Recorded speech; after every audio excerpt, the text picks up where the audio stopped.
Welcome back to America Decides 2020 here on Arise News. In the past 4 years, Donald Trump, as President of the United States, spearheaded a one-man crusade of pulling America away from some notable political and economic arrangements, in which it had played key roles in bringing to being, both at the regional and global levels.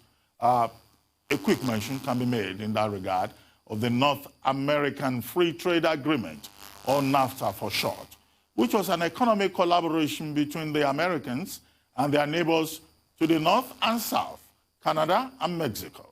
Within the same time, President Trump also severed America's relations with its traditional allies in respect of the Paris Climate Change Treaty and the Iran nuclear deal. He also drastically scaled down United States financial and logistics contributions towards the North Atlantic Treaty Organization, NATO, which had for decades defined the country's so-called special relationship with Britain and the rest of Western Europe. This protectionist and sometimes isolationist position had all been encapsulated in the Trump administration's Make America Great Again mantra. Analysts in the major financial centers of the world hold that while these measures had considerably paid off in terms of economic performance, the negatives had far outweighed those economic gains in terms of loss of clout, a strengthening of despotic regimes and rogue governments, and a world now at the mercy of Russia's empire-building strongman, Vladimir Putin. We'll be joined for a chat on this and other issues, on how the outcome also of this election will likely affect the issues in perspective, by Dr. Andrew NEVIN, partner and chief economist at PricewaterhouseCoopers, Nigeria. Dr. NEVIN, thank you for joining us. Good morning. Be here. Yes, Dr. NEVIN, it's good to have you here, but I would like to start from your home front. I mean, the United States is Canada, your home country's neighbor, and there is NAFTA 2.0, major issue. Global trade has been a major issue. How do you view what is emerging in the United States with regard to the election and the future of trade, North and South in North America, and also the more important question of China, which came up earlier when we talked to our correspondent Michael Wilson? Well, I think the last 4 years have obviously been a bit difficult for Canada. I mean, we share the longest land border with the United States. I think it's 5,000 kilometers long, perhaps. We've always had extremely peaceful relations. We've had free trade since the late 1980s. It's been very successful. So to have that sort of threatened seems like a step backwards for us. And of course, we've been dealing as Canadians for the last 4 years with the vagaries of U.S. policy, as you said, pulling out of multilateral organizations. So it's been challenging. I think most Canadians, it's fair to say, would like to see the end of the Trump era. But as we sit here tonight, this election is a cliffhanger. And we need to be prepared for 4 more years of President Trump. I mean, the one thing about being Canada, of course, is we have nowhere to go. I mean, we are anchored to the United States politically, economically. And so we're going to have to live there with whatever result the American people decide. Well, thank you very much, Andrew NEVIN. Tunu Abiola is now here with us on America Decides 2020. Good morning. Good morning, Dr. Yes, and it's good to have you here. Thank you, and good on morning, America viewers. Decides. Yes.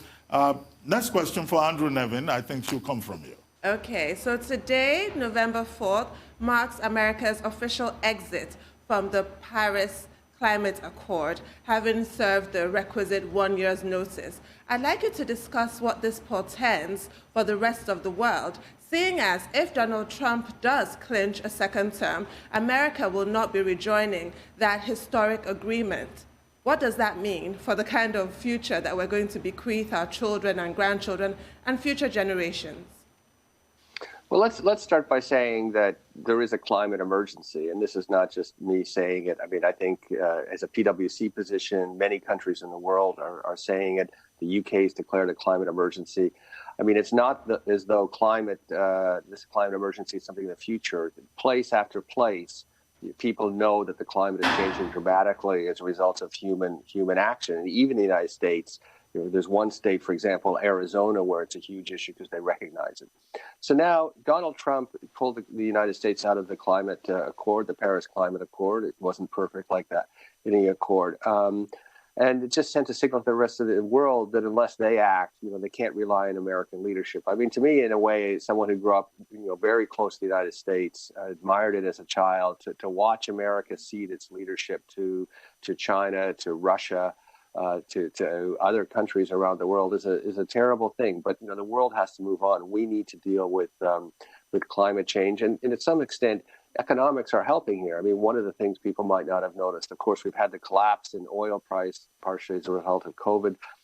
Big Oil has declared that the peak oil, which of course has implications for Nigeria, we can't rely on oil. The most valuable energy company in the United States right now is actually a renewables company.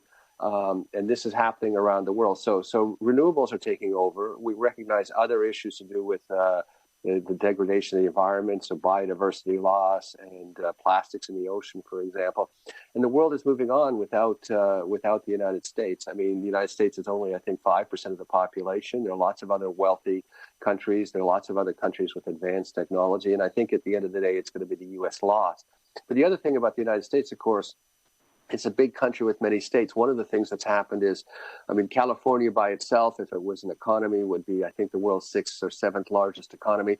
They've stepped up on these climate issues and renewable energy issues in a big way. Lots of other states are doing it. So the fact that Donald Trump has pulled away from these multilateral things doesn't mean that people in the United States don't care. And of course, younger voters care desperately about climate change because they see it and they know they're going to have to live in the world. So I have, in a kind of strange way, Donald Trump may be viewed as someone who's, while the worst president in U.S. history, someone who galvanized political forces to do the right thing. I mean, he has galvanized young people to vote in an incredible way. He's galvanized them around critical issues that they care about.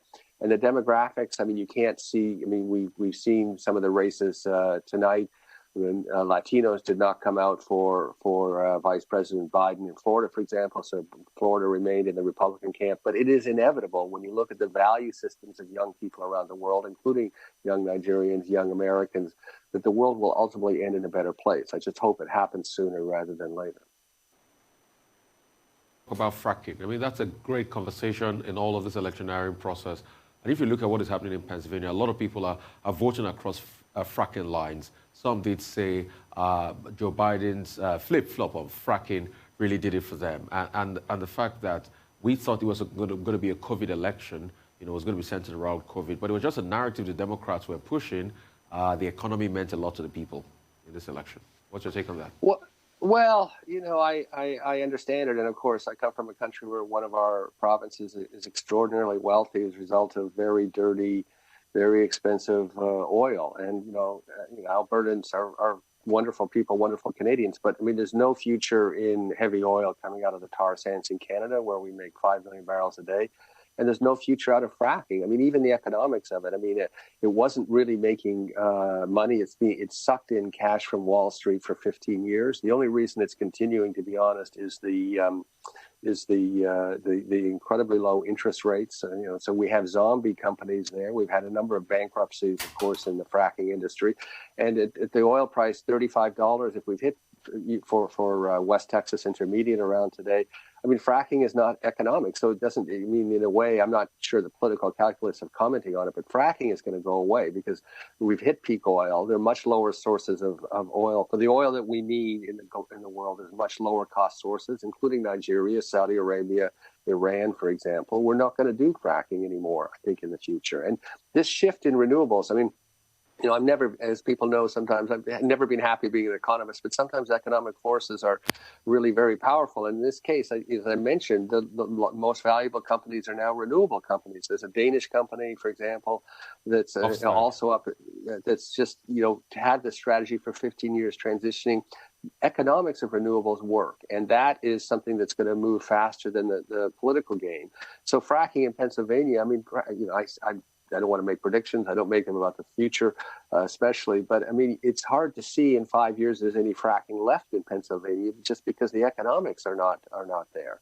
So I think the world is going to do the right thing ultimately. I mean, if Vice President Biden loses this election because he loses Pennsylvania, which we know is very tight, and he loses on the fracking issue, I mean, the world will deal with that. I mean, but if you kind of step back a little bit, what worries me a bit more, as I said, a global world, I think will do the right thing. But as an American, I think it's very difficult these days because we all see the incredible polarization of the society, and no one bringing Americans together.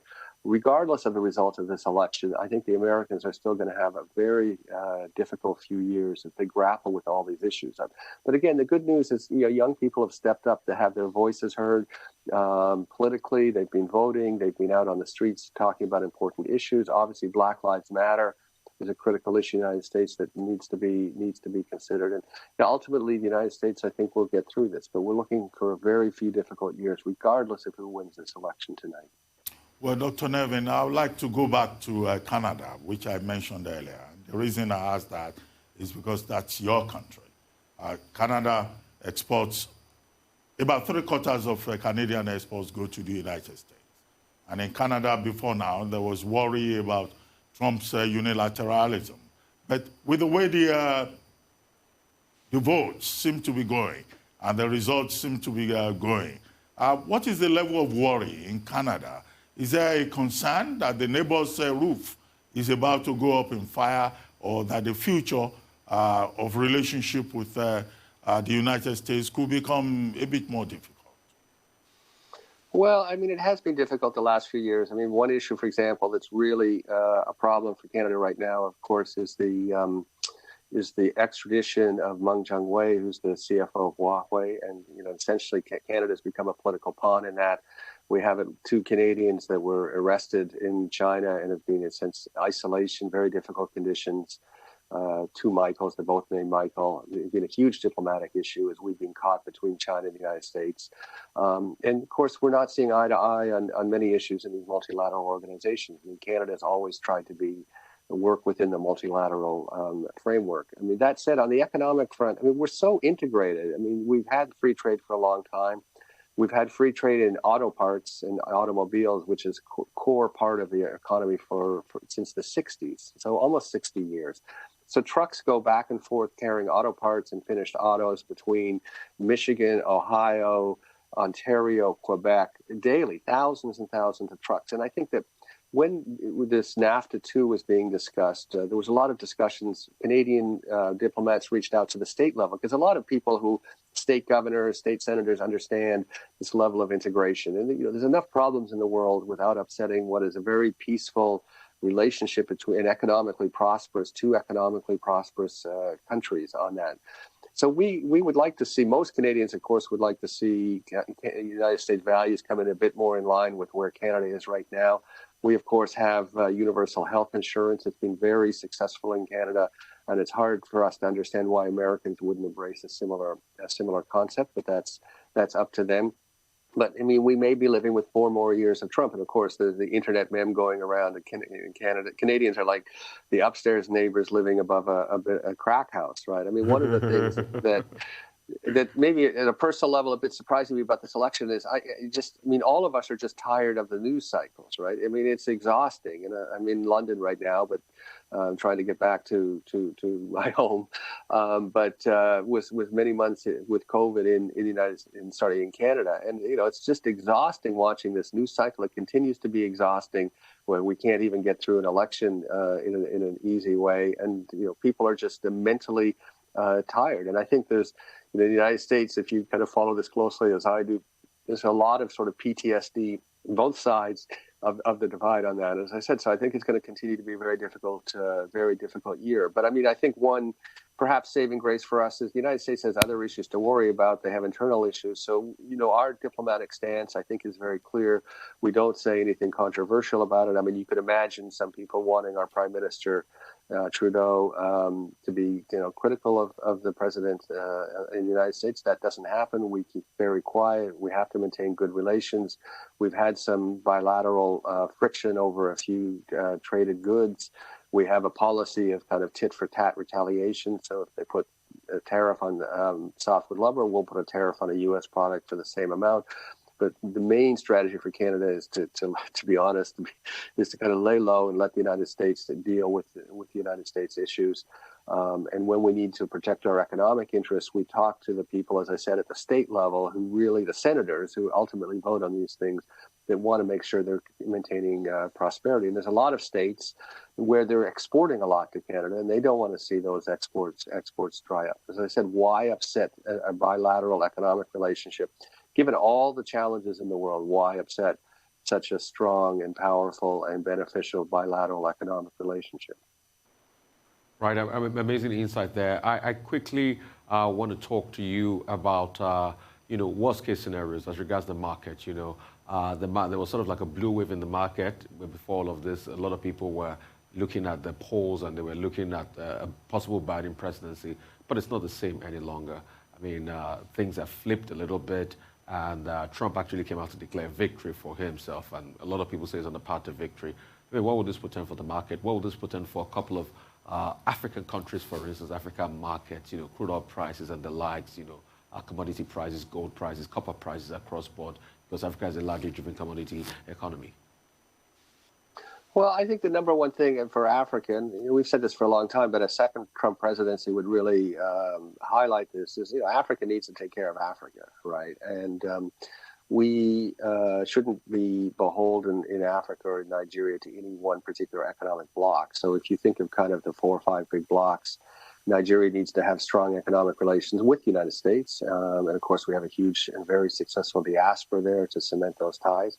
We need a strong relationship with Europe. I mean, we've seen over the last number of years, at least I've observed, well, traditionally we've been close to the UK and they remain a friend. More and more big European countries, even little ones, Ireland, Denmark, Netherlands, are taking a big interest in Nigeria and Africa. We also need to have strong economic relations with India. In a way, they're the ones that are most naturally, fit with what's going on in Africa. And we need to have a relationship that benefits Africa with China as well. And that's been a bit of a problem. But I think the time has come for Africa to kind of take its own economic destiny into its hands. We've suffered as a continent from having divided up so many 54 countries, not always in kind of a logical, format as we know. But I've talked before on Arise about the kind of new Pan-Africanism. We're very supportive of AFCFTA, leaving aside all the details. At the end of the day, Africans need to trade higher value goods with Africans to be prosperous on that. But specifically for oil, it's interesting if you look at the commodities. Of course, oil is very low. And as I said, big oil's come out and said that oil has reached peak oil, which means we're likely never to see, rapidly rising prices again, or at least we can't plan on it. So I think we need to plan for life beyond oil. We've said that for a long time. And of course, we at PwC Nigeria have been very clear that the biggest export of Nigeria is Nigerian grains, which is a fantastic product to export because it's a much higher value added than crude oil. We've called the economy the barbell economy, because it exports the two things that are both the least value added, which is crude oil, and the most value added, which is grains. We would just like to see the export of these grains happen without people necessarily leaving Nigeria. So there's lots of work now, especially now that we know how to work remotely with COVID.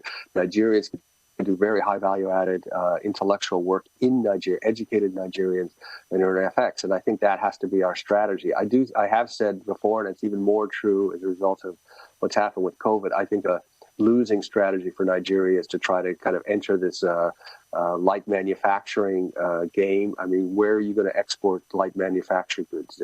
For internal consumption or Africa, I understand, but we're not going to export them to Europe. The population is shrinking. We're not going to export them to India. We're not going to export them to China. So let's focus on higher value added product, which is really the Nigerian brains, as I said, on that. But I think that we, as a very fundamental level, just to repeat, we need to take economic destiny in our own hands. We can't depend on the oil markets. We can't depend on the United States to do that. But it's perfectly capable for Nigeria and Africa to forge their own economic strategy. But let me also say, one message that needs to be repeated is just how rapidly the demographic weight is moving to Africa. Okay, Andrew. Andrew, okay, thank you so much for that. Let's go to Tundu now. Tundu's got, two sets of questions for you. Tundu? Thank you, Rufai. Well, Andrew, you mentioned the automobile industry, so I wanted to talk to you about the all-important, electorally anyway, the Rust Belt states. You'll recall that Donald Trump used a particular trope to devastating effect in 2016 against Hillary Clinton, saying that free trade had cost the American manufacturing industry and that Rust Belt state so many jobs because of the offshoring of American jobs, and that he would reverse that. The American electorate believed him, and obviously he was elected president. Then enter Trumponomics. So I'd like your assessment on Trumponomics, but not in a general sense. I'd like you to break down the components: the tax cuts, deregulation, and his quite confrontational trade policies. You referred earlier as well to the tit for tat with Canada, and also I'd like you to sort of assess what happened with China.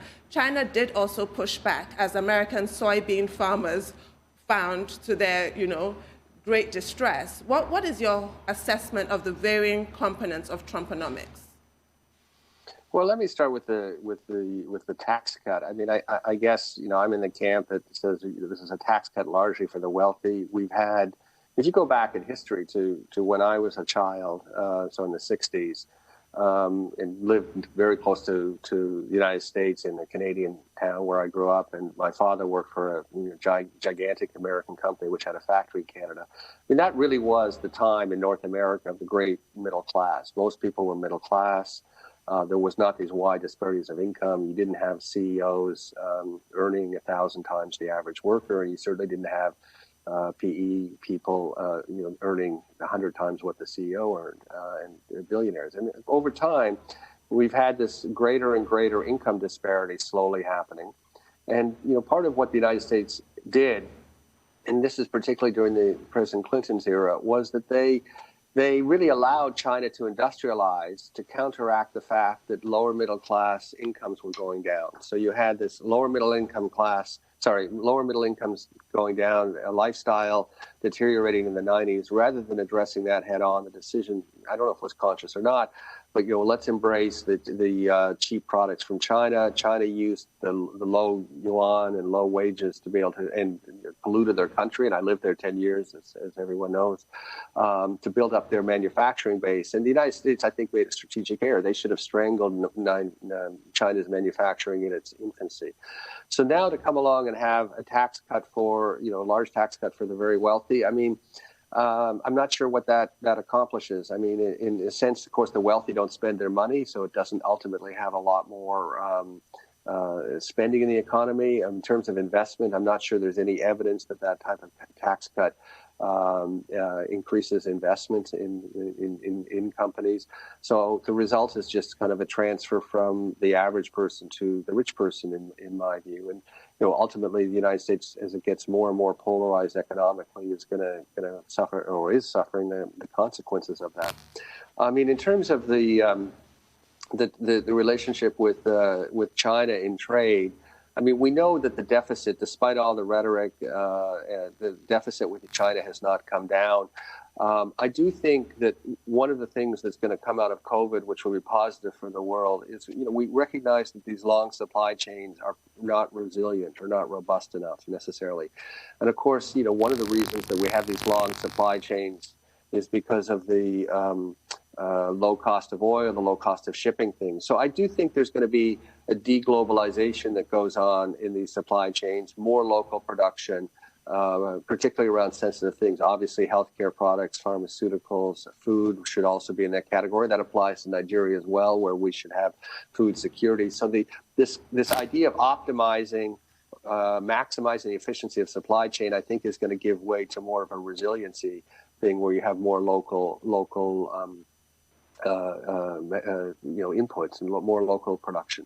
But if we stand back from it, I mean, the problem we're facing right now is just, is the clash of two great powers, right? So, I mean, as I said, I went to China the first time in 1983. I lived there 10 years.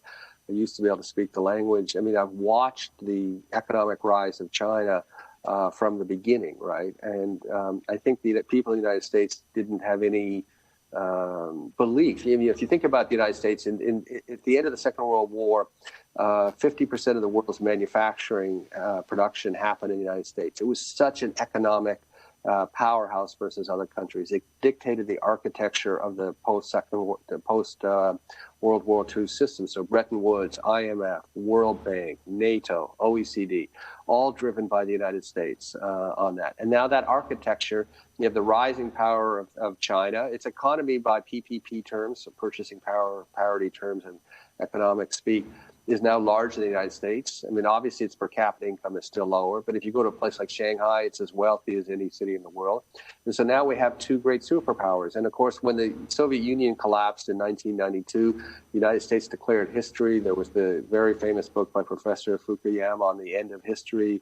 You know, we had this liberal ideological system, kind of mixed economy, mixed capitalist system that was going to dominate around the world.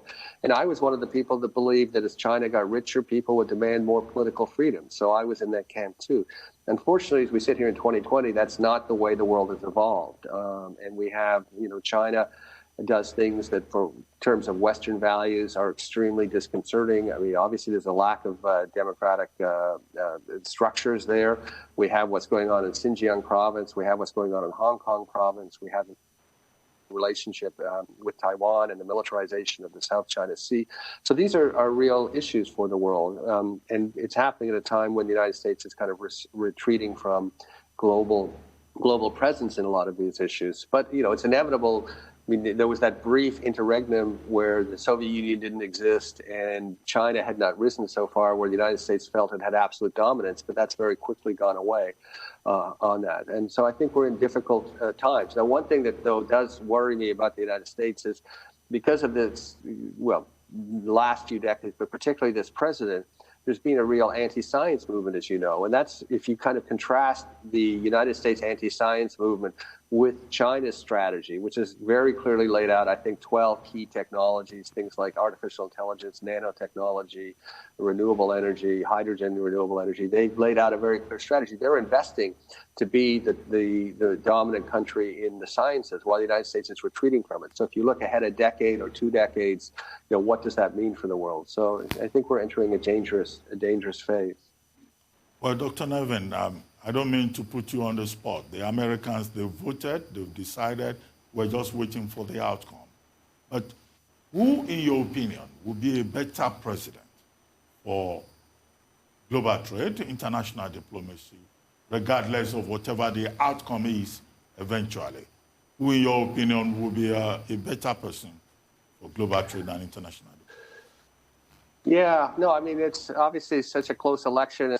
And of course, I think most people understand, if they follow this by now, the peculiarity of state-by-state voting. I mean, for example, Pennsylvania right now is showing, I think, 600,000 vote lead for President Trump. And of course, there's no voting, there's no counting going on right now. And more than half of votes were mailed in. They only start counting those the day after the election. So, you know, we still have a long way to go in this. But I guess I'm in the camp that says we've reached some issues in the world that could not be solved on your own.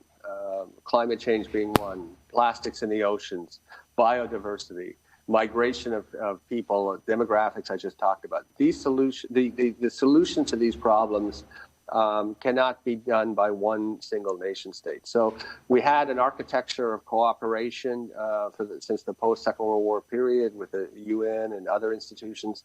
Maybe that's no longer fit for purpose, but we still need a system where players can cooperate to do the things that we need for humanity. And unfortunately, you know, President Trump has made it very clear that he doesn't think that global solutions to any of our problems are required. The United States can create solutions on its own. So in that sense, I think that Vice President Biden is obviously being more sympathetic to these global institutions, perhaps with some changes on that, and would probably go faster in terms of addressing some of these issues. Dr. Nevin, yeah. Sorry to interrupt you. We'll take a short break, but please stay with us. We'll be right back.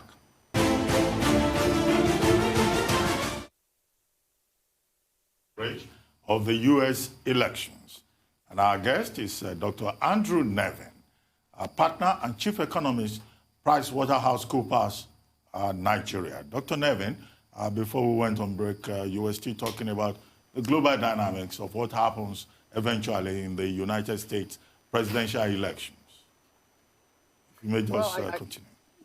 Yeah, no, I think on this issue, I mean, obviously, we've had 4 years of the United States withdrawing from the global system, making it very clear that it is really no longer interested in it, doesn't trust these institutions, whether they're NATO, OECD, World Bank, UN, defunding them, defunding USAID. And of course, there's no reason to think if President Trump is reelected that policy would reverse.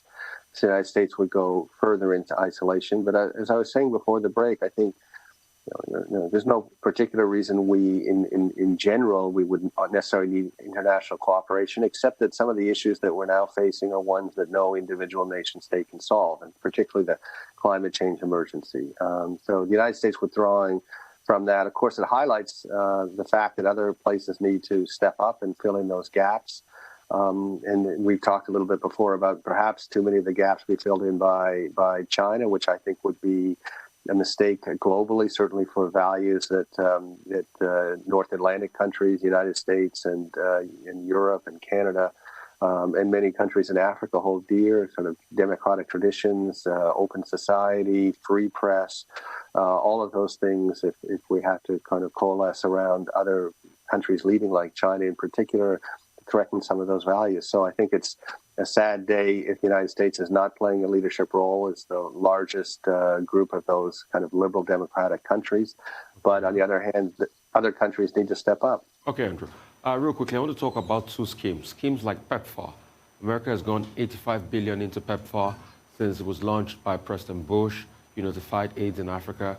Schemes like AGOA, Trade and Opportunity Acts for African countries, that gives them a good tenure system to send their products abroad without high tariffs. I mean, what do you think would be the future of programs like this by the American government under a Trump administration? Well, I think something like AGOA, for example, I mean, it wasn't reversed by Trump. I mean, I don't want to use the term deep state, but I mean, the reality is that a politician isn't necessarily able to, they only have a limited number of things they can do. And Africa is not a priority for President Trump, for the administration, as we all understand. So maybe if it got some attention, there'd be an attempt to reverse it. But I don't think Africa's just not on the agenda. President Trump has other things to attend to than that. So AGOA didn't get reversed, as far as I understand, in the first term. No reason to think Africa would get any more attention in the second term. But as I said, I mean, I do think that we need to flex Africa's muscles, demographic muscles. I mean, there's going to be 40 million children born in Africa in 2020 and only 5 million in Europe. And I think only 2 million or so in the United States, so I may be wrong, which means in 20 years, there's going to be 40 million African 20-year-olds who are starting to be economically active, and only 5 million Europeans, maybe 3 million Americans with immigration. So, we need to start to flex our economic muscles to have a prosperous Africa. We are the big market of the future, and we need to be getting more attention from American private interests, not necessarily the federal government there. Right. We'll move to Tundu to ask the next question. Tundu? Quotes the immortal words of James Carville during Bill Clinton's campaign in 1992. It's the economy, stupid. And it appears to be. It's not COVID-19 and President Trump's, highly criticized handling of that crisis. It's not the awful images of children in cages, over 500 of whom have not been reunited with their parents because their data got lost through some kind of sloppiness. It's not the platform given to white supremacists. It does appear to be the economy, but which way will it tilt? Because the race so far is disconcertingly close. This is far from the landslide we're sure that Biden expected and hoped for based on the polls. It is very close. Will it be that people will remember what Trump accomplished with the economy prior to COVID-19 and forgive him for what might just be a temporary setback through no fault of his own, like the whole world is going through this? Will he be forgiven for this setback of COVID-19? Will the emphasis be on what he will be able to achieve when the world bounces back from COVID-19 through a vaccine or what have you? Or will it be the case of Bill Clinton, who was able to turn the success of the Gulf War campaign against George H.W. Bush and focus on the downturn in the economy due to oil prices dropping as a result of that war? Which way do you think the pendulum will swing this time? Well, I think that history will not judge President Trump kindly, and if for no other reason that, I mean, as we've discussed earlier, I mean, we're in a climate emergency and he's denied it. And I think that the next 4 years, I mean, even the United States, I mean, among young people, they're very clear on that issue. So no one is going to forgive him for that. I mean, in terms of the economy, I mean, it's easy to pump up the economy with the sorts of things that he's done temporarily. Do they work in the long run? I mean, in the United States, we still have stagnant middle-class incomes. We have increasing income disparity on that. So, you know, I know we've had to some extent, the way that numbers are measured really sort of understates kind of true unemployment, true poverty. I mean, I think what President Trump has done brilliantly is knit together an unusual coalition that brought him to power once and may bring him to power again, which is between the single-issue voters from the Christian right, from a number of economic voters, particularly those in the higher income brackets, and tapped into white male issues. You know, as you've seen a decline in living standards over the last 30 years. And that coalition has been enough in the U.S. electoral system to propel him. But that coalition won't be enough in 2024. I mean, the demographics, as I said before, are moving on dramatically. I mean, Texas, Florida went Republican in the presidential race this year, but it was very close. And it's hard to see Texas staying Republican in 2024 with the way things are going on. So, I mean, even if we get another 4 years of President Trump, and we may see even a bigger issues arise in a second term, it's very difficult to see the history judging him kindly on this. And I do think that, you know, and not just the United States. I mean, we've done the same thing in Europe. Japan has done the same thing. That what's happened is rather than having a rethink after the financial crisis in 2008 about the economy, the role of the financial institutions, we really papered over the issues with this policy of low interest rates, negative interest rates in Europe. The United States has done the same thing to power the economy in an artificial way. But it cannot be sustainable. And, you know, whether there's a financial crisis and if President Trump has a second term, I don't know. It's hard to predict these things. But if you look at the way the financial system is architected at the moment, it cannot continue forever like this, where we have ultra low interest rates on that. So there's going to have to be some change. And of course, if there's a major financial crisis and President Trump is serving a second term, perhaps he'll be blamed for it. But, you know, does it matter? He doesn't ever have to be elected again. He will have won two elections against the odds in those circumstances, which is really a testament to his political skills and tapping into the situation. But, you know, if we stand back, I mean, the United States, the lower middle class whites have done very, very poorly. I mean, you look at the declining age, like life expectancy. I mean, it's extraordinary. I think the number in Canada is 82 now. In the United States, it's 78. You would think that a population would be concerned when the average life expectancy is declining, and yet it was, as far as I see, never mentioned on the campaign trail, certainly not mentioned in the debate. So there's a wide swath of voters who are voting based on other things, even though the country is not doing well. But I mean, I do think what Americans recognize, though, is how divisive the country has become. I mean, so toxic politically. I mean, how do you come back from that? And of course, we also have issues of democratic legitimacy. I mean, so this will be the 2000, 2004, 2008. So out of 6 elections, I believe 4 of them, the party that if the Republicans, if President Trump is reelected, I believe 4 out of the last 6 elections, the president will not received the majority of votes. So, you know, that crisis of democratic legitimacy is going to get larger and larger on that.